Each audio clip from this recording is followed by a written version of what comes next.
ನಮಸ್ಕಾರ. ಇದು ರಿಪಬ್ಲಿಕ್ ಕನ್ನಡ. ನಾನು ಶ್ರೀಲಕ್ಷ್ಮಿ. ಬೆಂಗಳೂರಿನ ಅರಮನೆ ಮೈದಾನದಲ್ಲಿ ರಿಪಬ್ಲಿಕ್ ಕನ್ನಡ ಸಹಯೋಗದಲ್ಲಿ furniture and home interior expo ನಡೀತಾ ಇದೆ.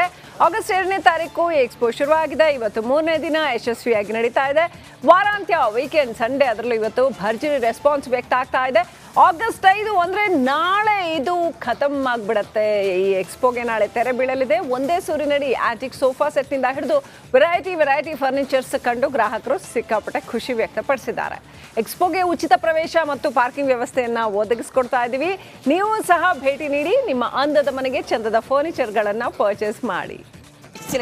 ಗಣಿಸಿದ್ರೆ ಅವನು ತಿಳ್ಸಕ್ ಕೇಳಿ, ಅವನಿಗೆ ಗೌರವ ಕೊಡ್ತೀನಿ. ಒಬ್ಬ ಪಾರ್ಟಿ ಅಧ್ಯಕ್ಷ. ಏನು ಬಿತ್ತಿಯಪ್ಪ ನಿನ್ನ ಹತ್ರ ಬಿಚ್ಚಕ್ಕೆ ಏನಿದೆ? ಅದೇನೋ ನೆನೆ ಹೇಳ್ಕೊಂಡಿದ್ದೀರಿ. ವಿಜೇಂದ್ರ ಅವ್ರದ್ದು ನಮ್ಮದು ಏನೋ ಬಿತ್ತಾರಂತಲ್ಲ, ಬಿಚ್ಚಪ್ಪ. ಶಿವ ಯಾಕ್ರಪ್ಪ ಹಿಂಗೆಲ್ಲ ಮಾತಾಡ್ತೀವಿ? ಏನಾಗಿದೆಯೋ ಈ ನಾಯಕರಿಗೆ? ನೋಡೋ ಜನರು ಇಂಥ ಹೇಳಿಕೆಗಳನ್ನ ಕೇಳಿ ಹಿಂಗೇ ಪ್ರಶ್ನೆ ಮಾಡೋ ಹಾಗಾಗ್ಬಿಟ್ಟಿದೆ. ಹೌದು, ಒಬ್ರಿಗೊಬ್ರು ಕೌಂಟ್ರ್ ಕೊಡೋದು ತಪ್ಪಲ್ಲ, ಏಟಿಗೆ ಎದುರೇಟ್ ನೀಡೋದು ತಪ್ಪಿದ್ದಲ್ಲ. ಪಾಲಿಟಿಕ್ಸ್ ಅಂದಮೇಲೆ ಅದೆಲ್ಲ ಕಾಮನ್. ಆದರೆ ನಾಯಕರ ನಾಲ್ಗೆಯಲ್ಲಿ ಪಾಲಿಟಿಕ್ಸ್ ಅನ್ನೋದು ಪೊಲಿಟಿಕ್ಸ್ ಅನ್ನೋ ಹಾಗಾಗ್ಬಿಟ್ಟಿದೆಯಲ್ಲ.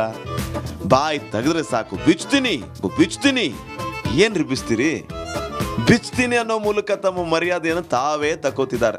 ಅದಕ್ಕೆ ಅವ್ನಿಗೆ ಹೇಳ್ತಾ ಇರೋದು, ಅವನ್ ಇನ್ನ ಬಿಚ್ತೀನಿ ಅವ್ರದ್ದು ಏನೇನು ಇದೆ ಎಲ್ಲ ವಿಚಾರಗಳನ್ನ, ಭ್ರಷ್ಟಾಚಾರದ ಪಿತಾಮಹ ಏನು ಅಂತ ಹೇಳ್ಬೇಕು. ಪ್ರೆಸ್ ಕಾನ್ಫರೆನ್ಸ್ ಅಲ್ಲಿ ನಾನು ಭ್ರಷ್ಟಾಚಾರದ ಪಿತಾಮಹ ಅಂತ ಇನ್ಸಿಡೆಂಟ್ ಕೂಡ ಕೇಳಿ ಅವನಿಗೆ ತಾಕತ್ತಿದ್ರೆ, ಗಣಿಸಿದ್ರೆ ಅವನು ತಿಳ್ಸಕ್ ಕೇಳಿ, ಅವನಿಗೆ ಗೌರವ ಕೊಡ್ತೀನಿ. ಒಬ್ಬ ಪಾರ್ಟಿ ಅಧ್ಯಕ್ಷ. ನೋಡಿ, ರಾಜ್ಯದ ಉಪಮುಖ್ಯಮಂತ್ರಿ ಆದವ್ರ ಬಾಯಲ್ಲಿ ಬರುವಂತ ಮಾತುಗಳ ಇವೆಲ್ಲ. ಜವಾಬ್ದಾರಿ ಅನ್ನೋದು ಬೇಕ್ರಿ ಮನುಷ್ಯನಿಗೆ. ಜವಾಬ್ದಾರಿಯುತ ಸ್ಥಾನದಲ್ಲಿ ಇದ್ಕೊಂಡು ಬೇರೆಯವರಿಗೆ ಸಭ್ಯತೆ ಹೇಳಬೇಕಾದಂಥವ್ರು ಈ ರೀತಿ ಬಹಿರಂಗವಾಗಿ ಅಸಭ್ಯ ರೀತಿಯಲ್ಲಿ ಡೈಲಾಗ್ ಹೊಡಿತಿದ್ದಾರೆ.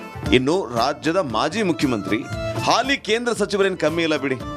ಕುಮಾರಸ್ವಾಮಿ ಅವರು ಅದ್ಯಾಕೆ ಅಂಥದ್ದೇ ಹಾದಿ ತುಳಿತಾರೋ ಗೊತ್ತಿಲ್ಲ.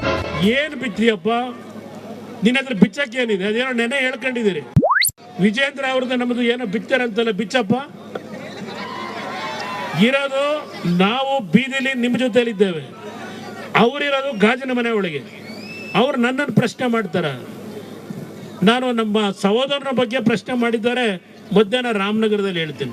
ನಾಯಕರ ಪೋಲಿ ಮಾತು ಒಂದ್ ಕಡೆ ಆದ್ರೆ, ಮಾಜಿ ಪ್ರಧಾನಿ, ಮಾಜಿ ಮುಖ್ಯಮಂತ್ರಿ ಕುಟುಂಬದ ಆಸ್ತಿ ಬಗ್ಗೆಯೂ ಡಿಕೆಶಿ ಪ್ರಶ್ನೆ ಹಾಕಿದ್ರು. ನಿಮ್ ತಂದೆ ಈ ಭೂಮಿಗೆ ಬಂದಾಗ ನಿಮ್ಗೆ ಎಷ್ಟು ಜಮೀನ್ ಇತ್ತು? ಎಷ್ಟು ಜಮೀನನ್ನ ಇಲ್ಲಿ ಪಡ್ಕೊಂಡ್ರಿ? ಯಾರ್ ಜಮೀನ್ ಪಡ್ಕೊಂಡ್ರಿ? ಈಗ ಎಷ್ಟು ಎಕರೆ ಆಗಿದೆ? ಯಾರ ಹೆಸರು ಟ್ರಾನ್ಸ್ಫರ್ ಆಯ್ತು? ವಾಪಸ್ ನಿಮ್ಮ ಹೆಸರಿಗೆ ಹೆಂಗ್ ಬಂತು? ಆ ಭೂಮಿ ದಾಖಲೆಗಳು ಇದೆಯಾ?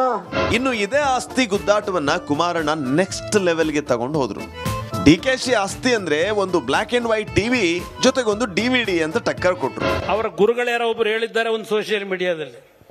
ಅವರ ಆಸ್ತಿ ಏನಿತ್ತಾಗ ಅಂದ್ರೆ ಒಂದು ಬ್ಲ್ಯಾಕ್ ಆ್ಯಂಡ್ ವೈಟ್ ಟಿವಿ, ಮತ್ತೊಂದು ಒಂದು DVD.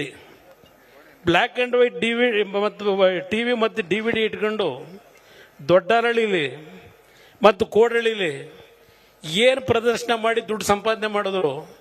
ಅದರಿಂದ ಇವತ್ತು 1400 ಕೋಟಿ ಹಣ ಸಂಪಾದನೆ ಮಾಡಿದ್ದಾರೆ.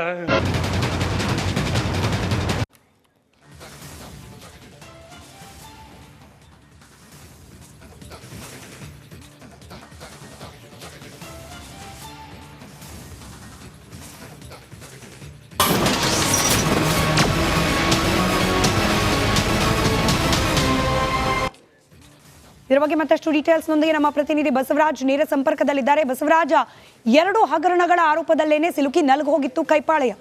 ಇದೀಗ PSI ಅನುಮಾನಾಸ್ಪದ ಸಾವು, ಇದು ಕೂಡ ವರ್ಗಾವಣೆ ದಂಧೆಗೆ ಸಾಕ್ಷಿ ಅಂತ ಹೇಳಿ ವಿರೋಧ ಪಕ್ಷಗಳು ಟೀಕೆ ಮಾಡ್ತಿರೋದು. ಹೈಕಮಾಂಡ್ನ ನಾಯಕರು ಬಂದಿದ್ದಾರೆ, ನಾಳೆ ಪ್ರಾಸಿಕ್ಯೂಷನ್ಗೂ ಕೂಡ ಅನುಮತಿ ಸಿಗಬಹುದು ಅನ್ನೋದು. ಒಟ್ಟಾರೆ ಕಾಂಗ್ರೆಸ್ ಪಾಳೆಯ ಅನುಭವಿಸ್ತಾ ಇರುವ ಸಂಕಷ್ಟ, ಭೀತಿ, ಮುಜುಗರ, ಇದರ ಡೀಟೇಲ್ಸ್ ಕೊಡೋದಾದ್ರೆ. ಖಂಡಿತ ಸ್ಮಿತಾ, ಕಳೆದ 1 ವರ್ಷದಲ್ಲೇ ಕಾಂಗ್ರೆಸ್ ಸರ್ಕಾರ ಬಂದು 3-4 ಹಗರಣಗಳಿಂದ ಸಾಕಷ್ಟು ನಲುಗ್ತಾ ಇದೆ. ಅದರಲ್ಲೂ ಪ್ರಮುಖವಾಗಿ ಮೂಡ ಹಗರಣ ಮತ್ತು ವಾಲ್ಮೀಕಿ ನಿಗಮದ ಹಗರಣಗಳು ಸಾಕಷ್ಟು ರಾಜ್ಯ ಸರ್ಕಾರವನ್ನು ಹಿಂಡಿ ಹಿಪ್ಪೆ ಮಾಡಿರ್ತಕ್ಕಂಥದ್ದು. ಬಹುತೇಕವಾಗಿ ಮೂಡ ಹಗರಣದಲ್ಲಿ ಸಿಎಂ ಸಿದ್ದರಾಮಯ್ಯ ಅವರ ವಿರುದ್ಧ ಪ್ರಾಸಿಕ್ಯೂಷನ್ ಆಗಬಹುದು, ರಾಜ್ಯಪಾಲರು ಪ್ರಾಸಿಕ್ಯೂಷನ್ಗೆ ಅನುಮತಿ ಕೊಡಬಹುದು ಅನ್ನುವಂಥ ಚರ್ಚೆಗಳೇನಿದ್ದಾವೆ. ಈಗಾಗಲೇ ಶೋಕಾಸ್ ನೋಟಿಸ್ ಅನ್ನು ಕೂಡ ರಾಜ್ಯಪಾಲರು ಕೊಟ್ಟಿದ್ದಾರೆ. ಹೀಗಾಗಿ ಸಿಎಂ ಸಿದ್ದರಾಮಯ್ಯ ಅವರ ವಿರುದ್ಧ ಏನಾದರೂ ಕಾನೂನು ಕ್ರಮಗಳನ್ನು ಅಥವಾ ತನಿಖೆಗೆ ಒಳಪಡಿಸಿ ಒಂದಷ್ಟು ವಿಚಾರಗಳು ಮುಂದುವರೆದಿದೆ. ಆದರೆ ಸಿಎಂ ಅವರ ಸ್ಥಾನಕ್ಕೆ ಕುತ್ತು ಬರಬಹುದು ಅನ್ನುವಂಥ ನಿಟ್ಟಿನಲ್ಲಿ ಸಾಕಷ್ಟು ಚರ್ಚೆಗಳಾಗ್ತಾ ಇದ್ದಾವೆ. ಇದರ ನಡುವೆ ದೆಹಲಿಯಲ್ಲಿ ರಾಜ್ಯಪಾಲರಂತ ತಾವರ್ಚಂದ್ ಗೆಹ್ಲೋಟ್ ಅವರು ಬಿಟ್ಟಿದ್ದಾರೆ. ನಾಳೆ ಬಹುತೇಕವಾಗಿ ರಾಜ್ಯಕ್ಕೆ ಆಗಮಿಸಬಹುದು ಅನ್ನುವಂಥ ಮಾಹಿತಿಗಳಿದ್ದಾವೆ. ಅವರು ಬಂದ ತಕ್ಷಣ ಅವರಿಗೆ ಏನು ಸಿಎಂ ಸಿದ್ದರಾಮಯ್ಯ ಅವರ ವಿರುದ್ಧ ಏನು ಪ್ರಾಸಿಕ್ಯೂಷನ್ಗೆ ಏನಾದರೂ ಅನುಮತಿ ಕೊಟ್ಟರೆ ಅನ್ನುವಂಥದ್ದು ಆ ನಿಟ್ಟಿನಲ್ಲಿ ಸಾಕಷ್ಟು ಆತಂಕಕ್ಕೆ ರಾಜ್ಯ ಕಾಂಗ್ರೆಸ್ ನಾಯಕರು ಮತ್ತು ದೆಹಲಿ ನಾಯಕರು ಕೂಡ ಒಳಗೊಂಡಿದ್ದಾರೆ. ಆ ನಿಟ್ಟಿನಲ್ಲಿ ಇವತ್ತು ಕಾಂಗ್ರೆಸ್ ನಾಯಕರು, ಹೈಕಮಾಂಡ್ ನಾಯಕರೇ ಇವತ್ತು ಬಂದಿರತಕ್ಕಂಥದ್ದು. ಬಹುತೇಕವಾಗಿ ಸಚಿವ ಸಂಪುಟ ಸಭೆ ಜೊತೆ ಇವತ್ತು 1-to-1 ಮೀಟಿಂಗ್ ಮಾಡ್ತಾ ಇದ್ದಾರೆ. ಒಂದಷ್ಟು ಆಂತರಿಕ ವಿಚಾರಗಳಿರ್ಬೋದು. ಅದರ ಜೊತೆಗೆ ಬಿಜೆಪಿ JDS ಏನು ರಣತಂತ್ರವನ್ನು ಹೆಣಿತಾ ಇದೆ ರಾಜ್ಯ ಕಾಂಗ್ರೆಸ್ ಸರ್ಕಾರವನ್ನು ಇಕ್ಕಟ್ಟಿಗೆ ಸಿಲುಕಿಸುವ ನಿಟ್ಟಿನಲ್ಲಿ, ಅದಕ್ಕೆ ಯಾವ ರೀತಿಯಾದಂಥ ತಿರುಗೇಟನ್ನು ಕೊಡಬೇಕು ಮತ್ತು ಮುಂದೆ ಪ್ರಾಸಿಕ್ಯೂಷನ್ಗೆ ಅವಕಾಶವನ್ನು ರಾಜ್ಯಪಾಲರು ಕೊಟ್ಟಿದ್ದೇ ಆದರೆ ಅದರ ವಿರುದ್ಧ ಯಾವ ರೀತಿಯಾಗಿ ಕ್ರಮಗಳನ್ನು ಜರುಗಿಸಬೇಕು ಮತ್ತು ಕಾನೂನು ಹೋರಾಟವನ್ನು ಮಾಡಬೇಕು ಅನ್ನುವಂಥ ನಿಟ್ಟಿನಲ್ಲಿ ಬಹುತೇಕವಾದಂಥ ಪ್ರಾಮುಖ್ಯತೆ ಪಡೆದಂಥ ಒಂದು ಸಭೆ ಇವತ್ತು ಆರಂಭ ಆಗಿರ್ತಕ್ಕಂಥದ್ದು. ಏನು ಒಂದು ವೇಳೆ ನಾಳೆ ಸಿಎಂ ಸಿದ್ದರಾಮಯ್ಯ ಅವರ ವಿರುದ್ಧ ಒಂದು ರಾಜ್ಯಪಾಲರು ಪ್ರಾಸಿಕ್ಯೂಷನ್ ಕೊಟ್ಟಿದ್ದೇ ಆದಲ್ಲಿ ರಾಜ್ಯದ ರಾಜಕೀಯ ಇತಿಹಾಸದಲ್ಲಿ ಒಂದೊಂದು ರೀತಿಯಲ್ಲಿ ಸಿದ್ದರಾಮಯ್ಯ ಅವರ ಕಪ್ಪು ಚುಕ್ಕಿಯಾಗಿ ಉಳಿತದೆ. ಅದನ್ನು ಯಾವ ರೀತಿಯಾಗಿ ಟ್ಯಾಕಲ್ ಮಾಡ್ತಾರೆ, ಅದಕ್ಕೆ ಹೈಕಮಾಂಡ್ ನಾಯಕರು ಯಾವ ರೀತಿಯಾದಂಥ ನೈತಿಕ ಬಲ ತುಂಬ್ತಾರೆ ಅನ್ನೋಂಥದ್ದು ಬಹಳ ಪ್ರಮುಖ ಆಗುತ್ತೆ. ಮತ್ತು ಇದರ ವಿರುದ್ಧ ಹೈಕೋರ್ಟ್ ಅಥವಾ ಸುಪ್ರೀಂ ಕೋರ್ಟ್ಗೆ ದಾವೆಯನ್ನು ಹೂಡಬೇಕು ಅನ್ನುವಂಥ ನಿಟ್ಟಿನಲ್ಲಿ ಕೂಡ ಬಹಳ ಗಂಭೀರವಾದಂಥ ಕಾನೂನು ಚರ್ಚೆ ನಡೆದಿದ್ದಾವೆ. ಅದರ ಜೊತೆಗೆ ರಾಜ್ಯ ಆಂತರಿಕ ವಲಯದಲ್ಲಿ ಒಂದಷ್ಟು ಒಲ್ಲ ಮುನಿಸುಗಳಿದ್ದಾವೆ. ಅದನ್ನು ಕೂಡ ಸಮನ ಮಾಡಬೇಕಾದಂಥ ಅನಿವಾರ್ಯತೆ ಕಾಂಗ್ರೆಸ್ ಹೈಕಮಾಂಡ್ಗಿದೆ. ಒಟ್ಟಾರೆಯಾಗಿ ನಾಳೆ ಸಿಎಂ ಸಿದ್ದರಾಮಯ್ಯ ಅವರಿಗೆ ಬಹಳ ಪ್ರಮುಖವಾದಂಥ ದಿನ. ರಾಜ್ಯಪಾಲರು ಯಾವ ನಡೆಯನ್ನು ಅನುಸರಿಸ್ತಾರೆ ಅನ್ನುವಂಥದ್ದು. ಸ್ಮಿತಾ. ರೈಟ್, ಧನ್ಯವಾದ ಬಸವರಾಜ್ ಮಾಹಿತಿಗಾಗಿ.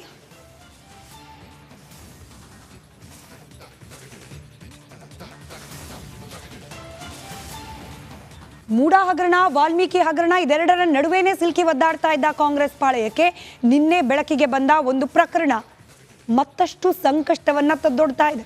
ಇನ್ಫ್ಯಾಕ್ಟ್ ವರ್ಗಾವಣೆ ದಂಧೆ ನಡೀತಾ ಇದೆ ಕಾಂಗ್ರೆಸ್ ಸರ್ಕಾರ ಬಂದ ನಂತರದಲ್ಲಿ ಅಂತ ಹೇಳಿ ಈ ಅವಧಿಯಲ್ಲಿ ಕಾಂಗ್ರೆಸ್ ಸರ್ಕಾರ ರಚನೆಯಾಗಿ ಮೊದಲ ಅಧಿವೇಶನದ ಸಂದರ್ಭದಲ್ಲೇನೆ ಪ್ರಸ್ತಾಪ ಮಾಡಿದ್ರು ಕುಮಾರಸ್ವಾಮಿ ಅವರು.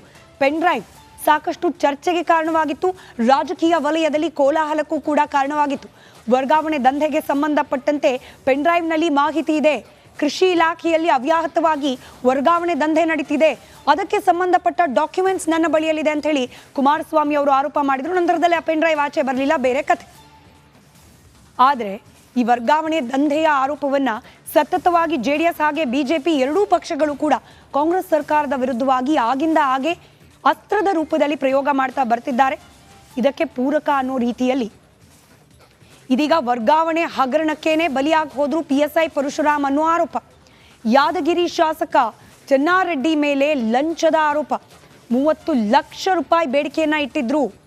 ಅದೇ ಪೋಸ್ಟಿಂಗ್ ಅಲ್ಲಿ ಮುಂದುವರಿಬೇಕು ಅಂದ್ರೆ PSI ಪರಶುರಾಮ್ ಅವರ ಬಳಿಯಲ್ಲಿ ಇದೇ ಒಂದು ಒತ್ತಡಕ್ಕೆ ಸಿಲುಕಿ ಸಾವಿಗೀಡಾದ್ರು PSI ಪರಶುರಾಮ್ ಅನ್ನೋ ಆರೋಪ ಖುದ್ದು ಆ PSI ಅವರ ಕುಟುಂಬಸ್ಥರೇ ಮಾಡ್ತಿದ್ದಾರೆ.